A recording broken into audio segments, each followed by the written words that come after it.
네, 두 번째 시간은 좀 제가 먼저 쓰겠습니다.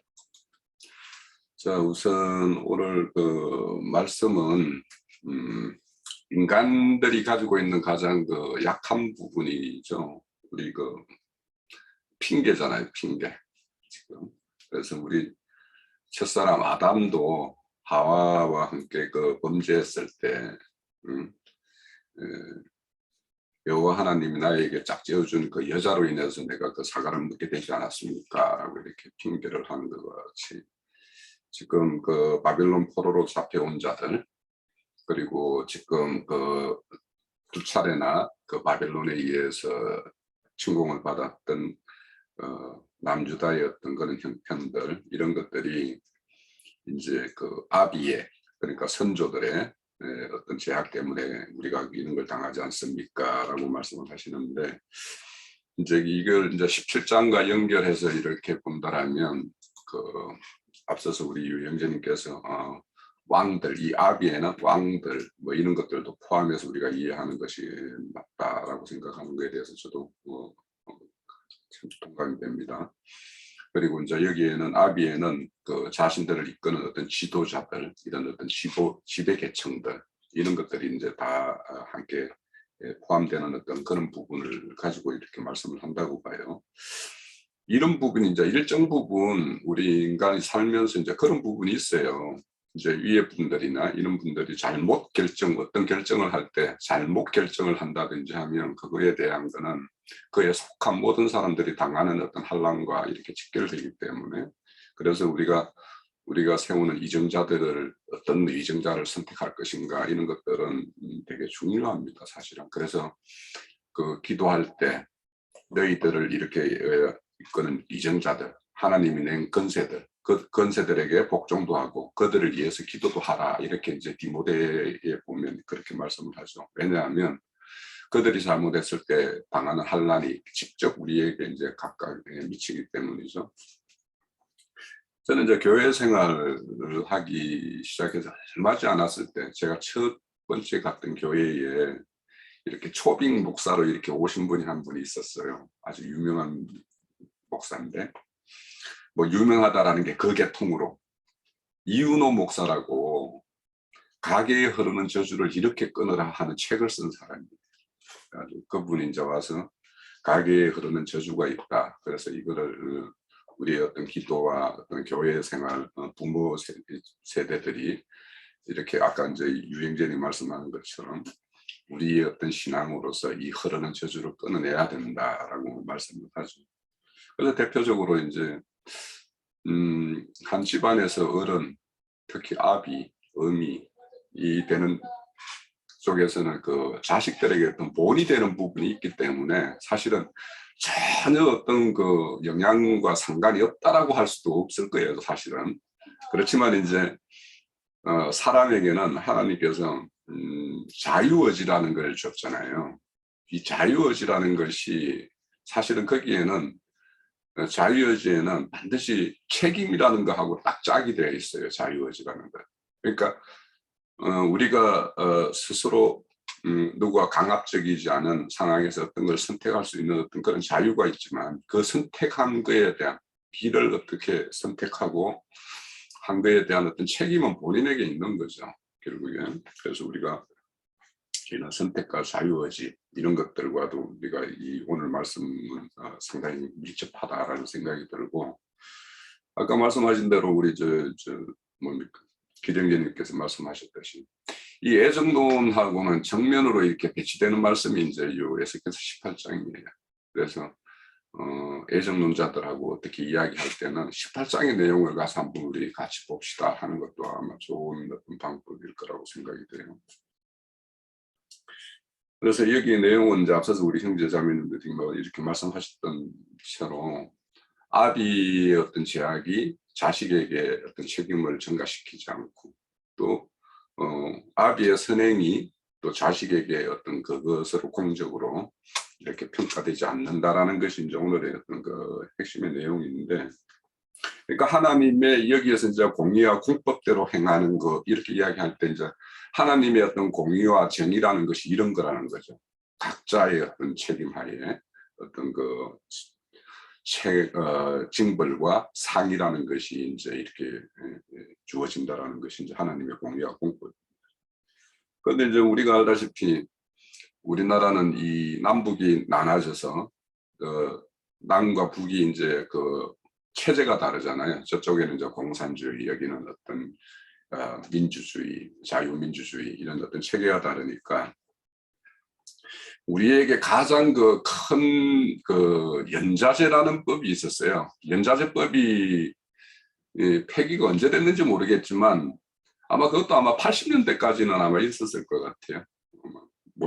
정확하게 언제 폐지됐는지 모르지만 저희들이 이렇게 어느 정도 이제 성장했을 때까지 이 연자제가 있어가지고 부모의 어떤 사상이 이렇게 저 북쪽의 어떤 그런 사상을 가지고 있는 자면 그 후손들에 대해서도 늘 이렇게 감시 감독의 어떤 대상이 되는 어떤 이런 것이 있었고, 그래서 어떤 사건이 있으면 뭐 간첩이 침투한 사건이라든지 이런 게 있으면 늘 이제 그런 사람들은 늘 긴장해야 될 수밖에 없는 어떤 그런 게 있었죠.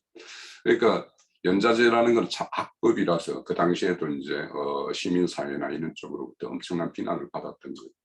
그러니까 세상에서도 연자제는 악법인데, 악법이라고 이렇게 평가하는데 그것이 하나님의 어떤 공의에 합치될 수는 없는 거죠. 그래서 오늘 이렇게 불평하는 자들은 연자제법입니다, 하나님이 이렇게 말하는 거고, 하나님은 그렇지가 않다라고 하는 건데, 자 이렇게 그러면 이제 심판을 보면 단체적인 심판을 받은 거예요. 지금 남유다가 전체가 바벨론의 어떤 침략에 의해서 그들이 다 흩음을 당하고 뭐 죽기도 하고 막 했기 때문에 단체적인 어떤 심판을 받았어요, 사실은.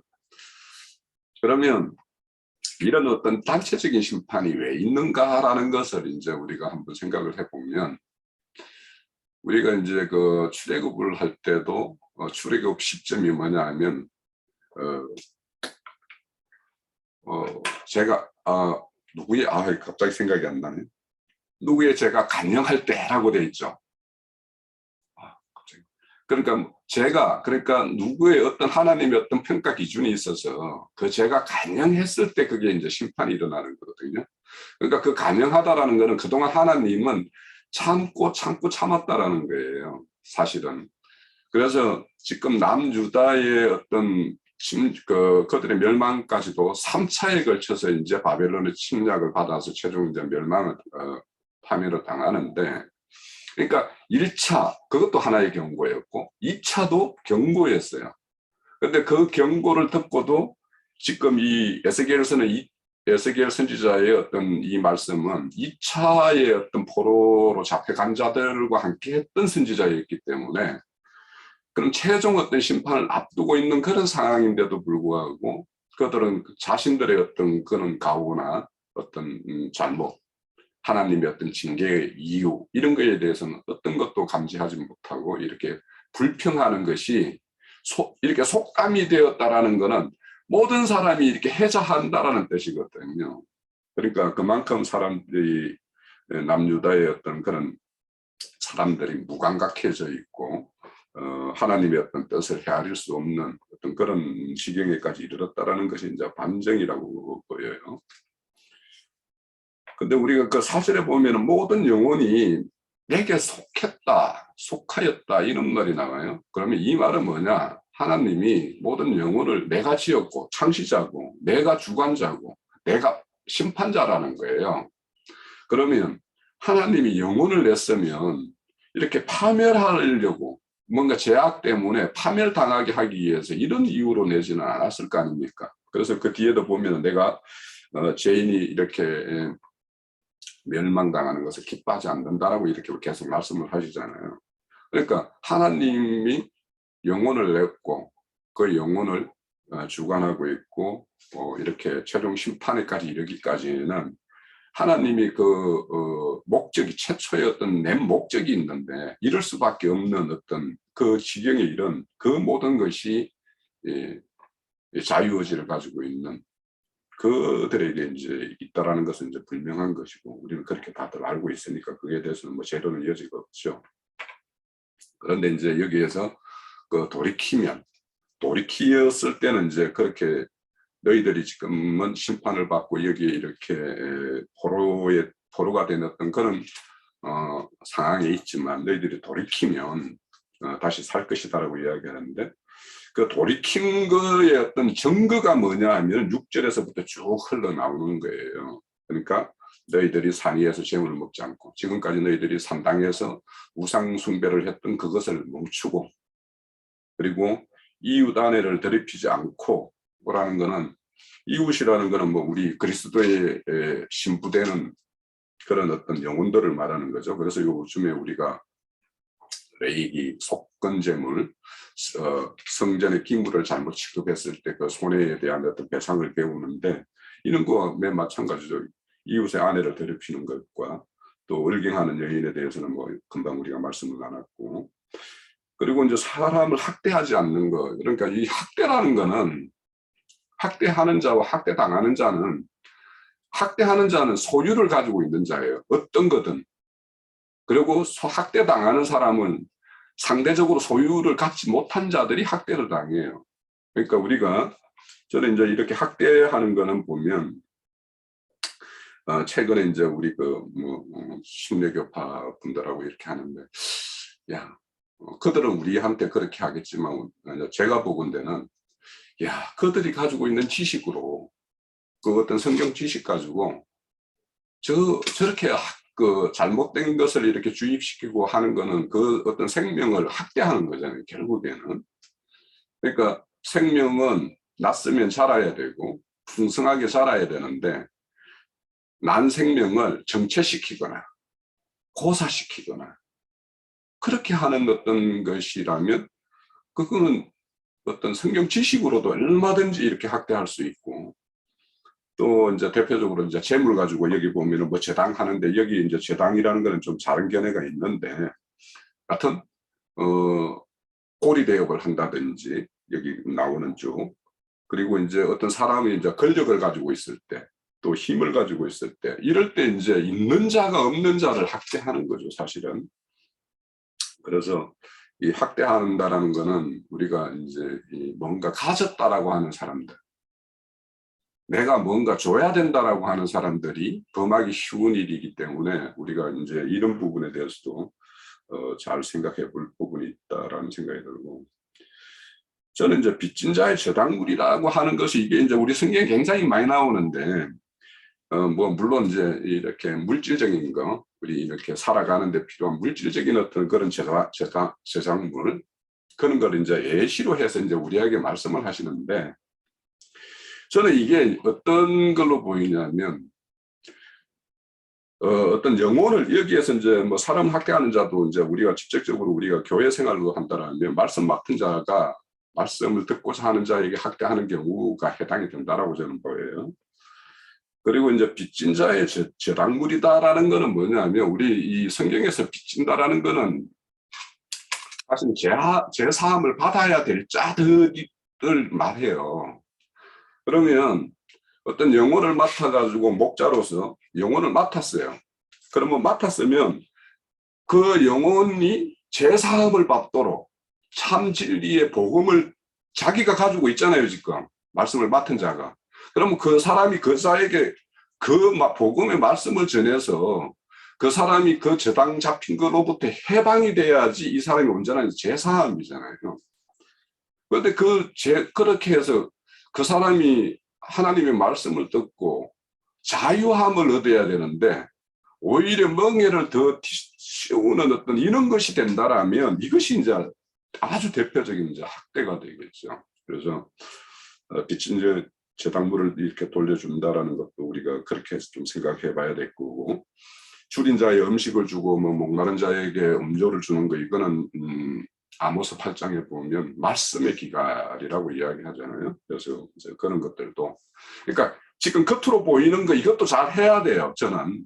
그러니까 진짜 뭔가가 없어가지고 저당 잡혀가지고 사는 사람이 이제 내 옆에 있으면 그 저당물이 옷이다 그러면 그거를 다시 그 옷을 돌려받지 않으면 어떤 나그네가 들바람을 다 맞아야 된다라면 빨리 돌려줘야 되는 것이 이제 우리에게 건면하는 건데, 이제 그런 것도 있고, 그러니까 겉으로의 것도 있고, 우리는 이제 속으로 이렇게 어떤 영적인 어떤 생명 부분도 있기 때문에 우리는 그 양면을 다 알고 있는 사람들이니까 그 양면을 잘 이렇게 균형 있게 이렇게 갖춰야 된다는 생각이 들고, 자, 벗은자라는 것은 이제 우리 복음을 알지 못하고 하나님을 알지 못한 사람들이 다 벗은자잖아요. 지금 다 벗은자예요. 그래서 우리 옷에는 구원의 어떤 속옷도 있고 공의의 겉옷도 있어요. 그러면 우리는 이렇게 우리의 구속함을 받았다라고 하면 우리는 구원의 옷도 입어야 되고 공의의 겉옷도 입어야 돼요. 그리고 어떤 우리가 봤을 때 구원의 옷을 못 입은 자는 구원의 옷을 입혀줘야 되고, 구원의 옷을 입었는데 공의로 행하지 않는 자에게는 공의의 옷을 우리가 이렇게 겉면에서 입도록 하는 어떤 이런 것들도 우리가 해야 될 일이라고 보여지고요. 그리고 이제 별리를 위하여 구워준다. 이런 거는 이제 말씀 가지고 이제 이렇게 장사하는 사람들. 여기 보면 말씀은 너희들은 값 없이 돈 없이 사 먹으라고 이야기하잖아요. 그러면 우리가 거저 받았으니 거저 주라고 하는 것처럼 이렇게 해야 되는데 그렇지 못한 어떤 그런 것들을 말씀하는 거고, 이 손을 금하여 죄를 짓지 아니하며 이렇게 이야기하는데, 이제 손이라는 거는 이제 어떤 이 요도라고 해가지고 이렇게 손이라는 거는 건네주는 거예요. 그리고 건네받는 거예요. 그런데 이게 건네주고 건네받는 거에 스스로 절제가 없으면 가유불급이라고, 저쪽에서 받을 준비가 안 됐는데 여기서는 막 자꾸 주려고 하는 것, 이것도 학대예요. 제가 보건 데는. 그러니까 우리가 이런 어떤 교제나 뭐 이렇게 할 때도 절제가 필요하다라는 것이 요 최근에 어떤 토론 이런 것들도 보면서도 좀 이렇게 느껴지고 그렇습니다. 그리고 사람과 사람 사이에 어떤 진실을 되게 판단한다라는 것, 이거는 어떤 무리를 이루고 있는 데에서는 굉장히 중요해요. 저는 굉장히 중요하다고 봐요. 네 편, 내 편이 있고 이렇게 하면 그거는 교회를 나뉘는 것이고 교회를 이렇게 하나로 묶는 거에 절대적으로 해악을 끼치는 것이기 때문에 이런 것들에 대해서도 우리가 잘 이렇게 살펴봐야 된다고 생각하고, 항상 어떤 무리에는 정점이 있어요. 머리가 있어요. 머리 주위를 이렇게 두고 있는 사람들이 잘못하면 그게 홍위병이 돼요. 그러면은 그 어떤 세상의 모든 거는 거기에서부터 문제가 생겨요. 언로가 차단되고 이렇기 때문에 그 어떤 정점 가까이 있다라고 하는 사람들이 조심해야 될 부분이 되게 많은 거예요. 항상 어떤 무리에서도. 그런 것들도 우리가 사람과 사람 사이에 진실되게 판단하는 거, 이런 것들도 우리가 한번 생각을 해봐야 되고, 또 이제 그렇게 최종적으로 의인은 반드시 살 것이다. 위에서 이제 이렇게 말씀하시는 6절에서부터 8절까지 이런 것들을 우리가 다 이렇게 교회 생활과 관련되는 말씀이에요. 그래서 이런 말씀들에 대해서 우리가 좀 생각을 해봐야 되고, 그리고 10절에서 쭉 이제 18절까지 흘러가는 거는 이제 두 아들이 있는 거죠. 그러니까 아버지의 어떤 제약을 보고 그냥 그대로 무감각하게 그렇게 따라왔던 거. 자, 이거 대표적으로 이제 이거를 우리가 그 왕들의 어떤 모습을 보면 그 남유다의 그 멸망기 그 쪽으로 이렇게 갈 때 보면 악한 왕, 선왕, 악한 왕, 선왕, 이게 막 교차를 해요. 계속 보면 히스기야 아버지가 아하스예요. 아하스 왕인데 이 아하스 왕은 그 북이스라엘과 아람 너신이 이렇게 협력해가지고 자기들을 치러 오려고 할 때 이 사람들이 어디로 가냐면 아하스 왕이 아수르에 가가지고 우리를 좀 도와주세요 해가지고 뇌물 갖다가 이렇게 가지고 가서 아수르의 어떤 군대를 끌어들여가지고 이 아수르 군대가 아람을 쳐요. 그래가지고 아람을 이렇게 멸망을 시켜요. 그때 이제 그 왕 드글랍 빌레셋인가 그 왕이 이제 아람에 와 있을 때 이 아하스 왕이 이제 거기에 다메섹에 올라가서 이제 문안 인사를 가요. 그 가니까 담에 세게 가니까 큰 재단이 있더라는 거죠. 그래서 큰 재단 그것을 야 우리 재단보다 훨씬 크네. 그러면 이 재단을 우리 재단도 이 재단의 모양으로 해가지고 만들자 해가지고 그 재단을 만들어서 그 재단에서 재물을 드리고 제사를 했다는 거예요. 그런 어떤 악한 왕이에요. 근데 그 아들이 히스기야예요. 그러면 히스기야는 아버지의 어떤 것을 담지 않고 이렇게 선을 이렇게 행했던 왕이죠. 물론 말년에 가가지고 어떤 실수가 있었지만. 그런데 그 히스기야 왕의 어떤 선행을 보고는 그 반대로 간 게 뭐냐면 므낫세 왕이에요. 그러니까 므낫세 왕 같은 경우는 아버지의 어떤 선행을 본받지 않고 그 할아버지의 어떤 아하스 왕, 그러니까 남유다의 가장 악한 왕으로 이렇게 행했던 그 아들이에요.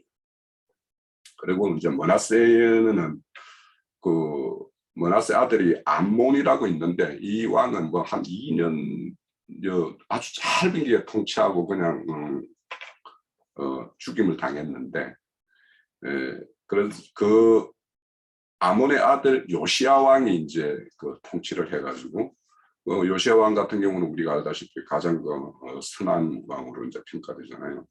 그러니까 지금 10절에서 쭉 올라온 게 아버지와 아들과 별 상관이 없다라는 거예요. 지금 이렇게 내용으로 보면 그 왕들의 어떤 행적을 보면 그러니까 선왕이었을 때 그 아들은 악한 왕, 악한 왕이었을 때 그 후대에서는 선왕이 이렇게 나오는데 최종적으로 이제 심판 때에는 요아스 왕의 아들 때에서부터 이제 지금 2차, 3차 최종 이제 멸망을 당하거든요.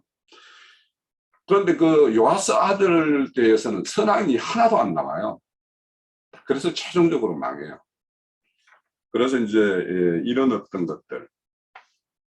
그러니까 어째 보면 이 노래 이런 어떤 속담은 아까 이제 유행전님 말씀하셨듯이 므낫세의 제약에 의해서 자신들이 이렇게 핍박을 당하고 이렇게 환난을 당한다라는 그런 어떤 생각에서 출발이 되었을 수도 있겠다라는 생각이 들어요.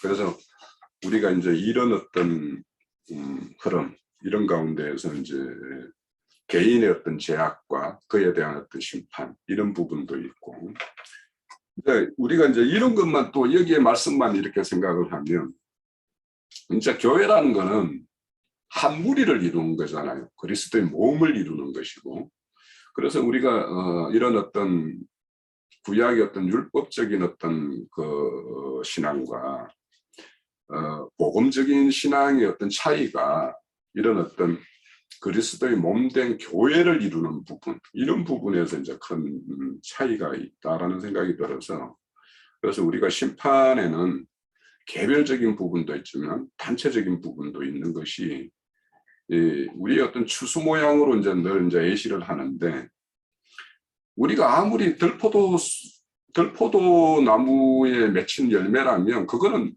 먹을 수도 없고 버려짐을 당한 거는 너무도 당연하거든요.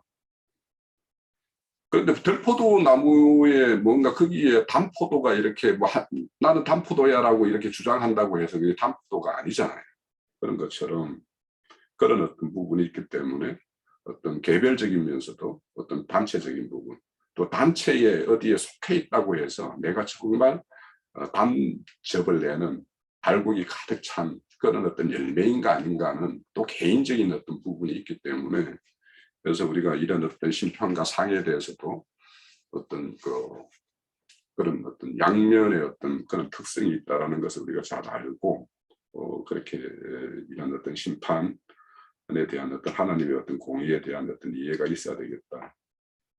왜냐하면 우리가 이제 단체적인 구원 이렇게 이제 말씀하시는 부분은 그런 어떤 열매로 단으로 이렇게 묶이는 어떤 부분이 이제 이렇게 단체라고 한다면 그 개별적으로 또 이제 그 생명책에 기록되어 있는 자들 그들을 보면 그 계시록 20장에 보면 그들의 행위를 따라 책들에게 기록된 내용이 있다라고 딱 이야기를 하고 있어요. 그러니까 그런 어떤 부분이 있기 때문에 그런 어떤 균형 감각을 잘 이렇게 이루시면서 교회 생활을 하면 되겠습니다. 우리는 그런 가르침을 받으니까요.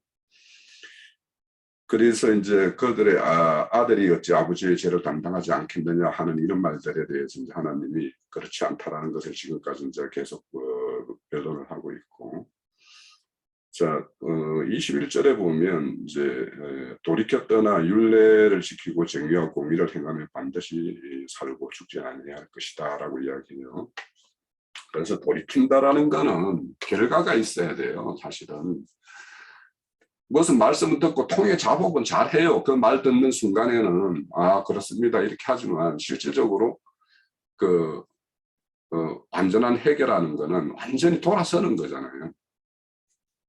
제가 이제 가끔씩 이제 언급을 하는데 그 히브리어로 그 해결은 슈브라고 그래가지고 그 어떤 이제 뭐 우리 교회에서는 그런 걸 별로 안 좋아하지만 그 파자를 하면 뭐냐면 돌아올 배를 다 이렇게 부숴버리는 거, 돌아올 길을 다 없애버리는 거. 그러니까 갔던 길을 다시 돌아올 수 없는 그러니까 갔던 그 길을 다시 돌아와서 다시 그쪽으로 갈 수 없게끔 가는 길을 다 이렇게 차단해 버리는 것이 이제 이 해결하고 이제 이야기를 해요. 그런 것처럼 완전히 돌아섰을 때, 그럴 때 이제 우리가 해결하고 하는 것이고, 이 돌이켜서 율례를 지키고 정의와 공의를 행한다라는 말은 결국에는 하나님의 어떤 통치체제 안에 완전히 쑥 들어간다라는 뜻이에요. 결국에는 하나님이 정의의 법과 공의의 법을 행사하시는 분이니까 그분의 어떤 통치체계에 완전히 들어가면 정의와 공의를 그냥 뭐 우리 흔히 말하는 생명률대로 그냥 자연스럽게 이제 그렇게 흘러나오는 것이 이제 되겠죠.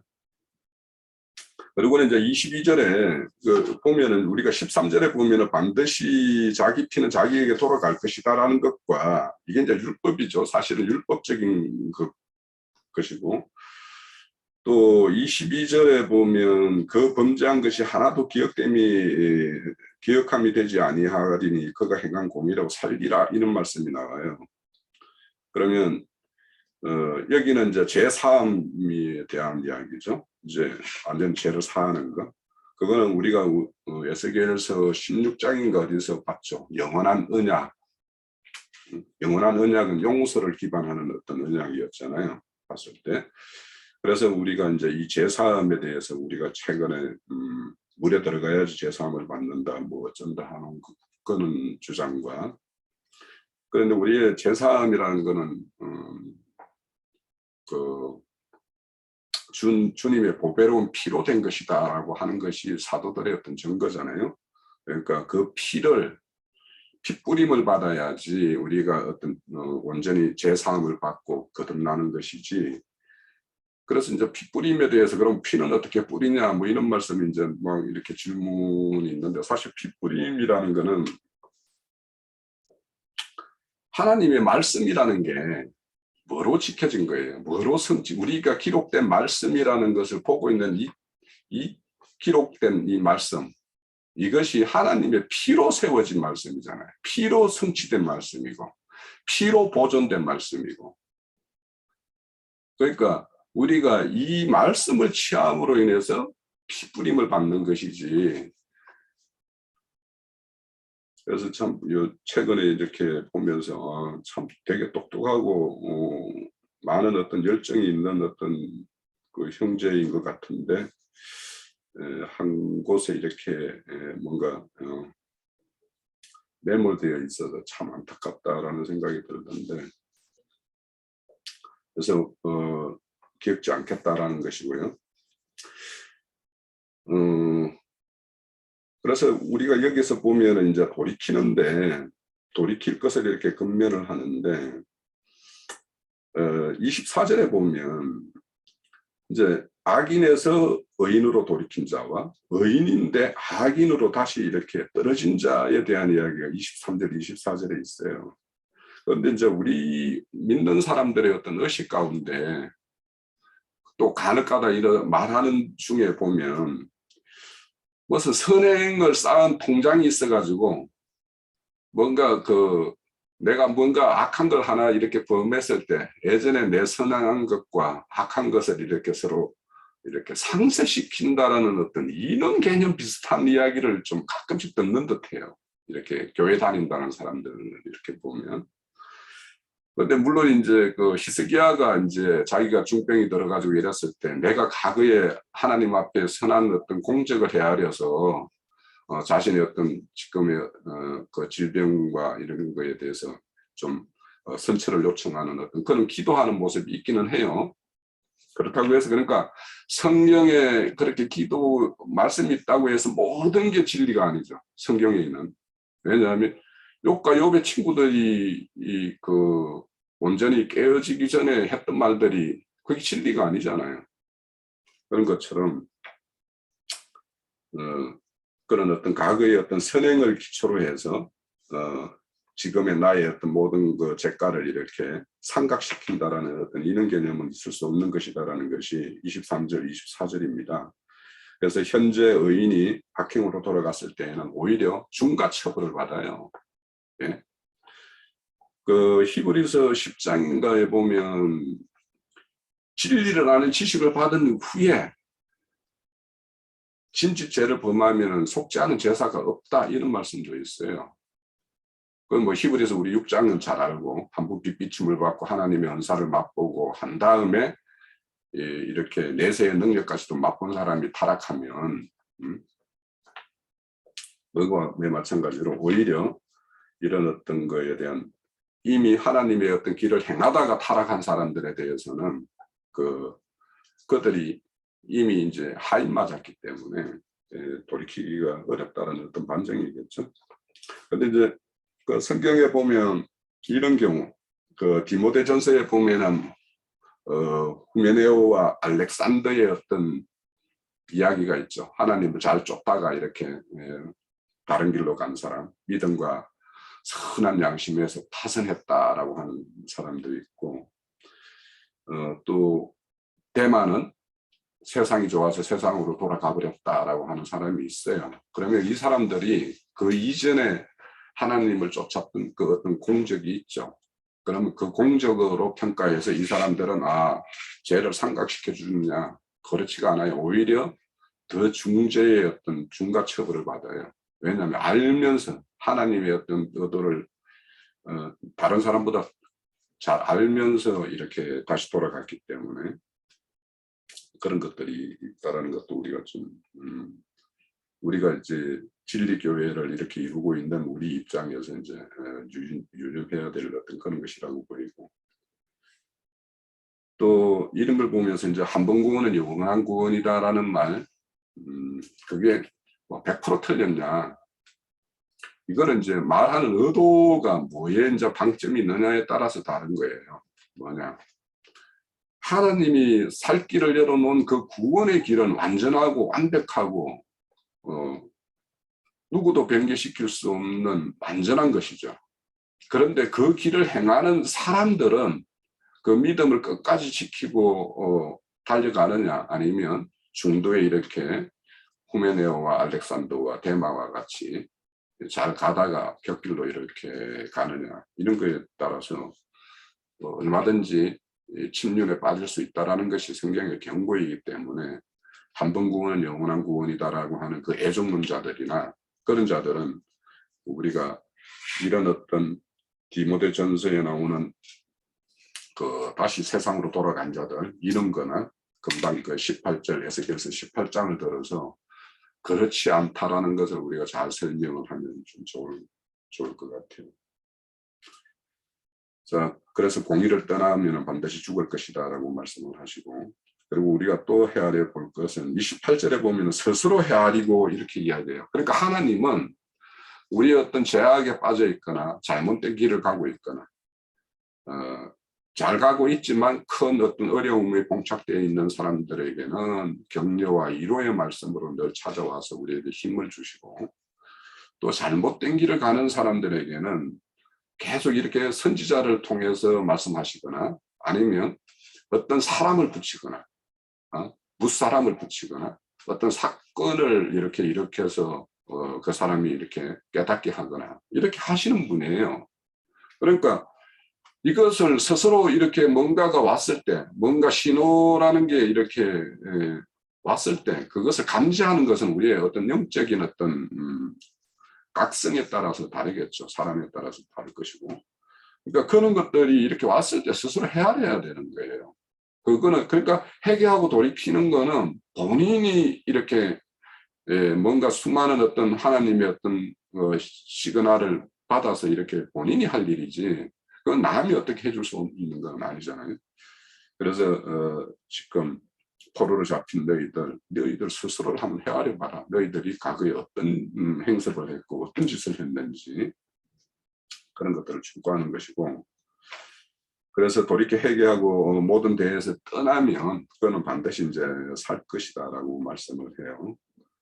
그래서 최종적으로는 너희들이 이 죄악을 버리고 마음과 영을 새롭게 하면 그래서 영과 마음을 새롭게 한다라는 것은 에스겔서에 오늘 보는 18장에도 나오고 우리가 이미 봤던 11장에도 너희들의 새 마음을 굳은 마음을 제하고 새 마음을 주겠다라는 어떤 그런 말씀도 있었고 또 앞으로 우리가 보게 될 36장에 가면 또 이제 나옵니다.